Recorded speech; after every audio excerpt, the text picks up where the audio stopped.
लग्न होतं आणि एका मुलीचं फक्त नाव बदलत नाही, तर तिचं संपूर्ण आयुष्य बदलतं.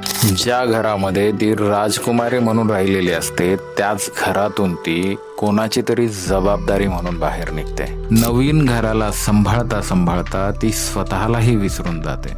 पूर्ण घराची काळजी घेता घेता ती स्वतःची काळजी घेणं विसरते. तिच्या चेहऱ्यावर हसू असतं, परंतु हृदयामध्ये आतमध्ये तिच्या आईची आणि वडिलांची आठवण असते. ती तुमच्याकडून खूप काही मागत नसते, तर ती तुमच्याकडून फक्त मागत असते एक शब्द, की तू खूप चांगली आहेस, तू जे काही करतेस ते खूप चांगलं करत आहेस.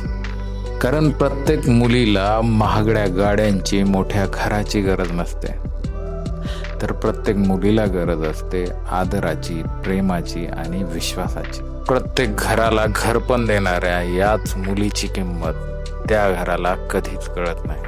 आणि सगळ्यात महत्त्वाचं म्हणजे, जर तुमच्या आयुष्यामध्ये अशीच व्यक्ती असेल तर तिला आत्ताच धन्यवाद म्हणा.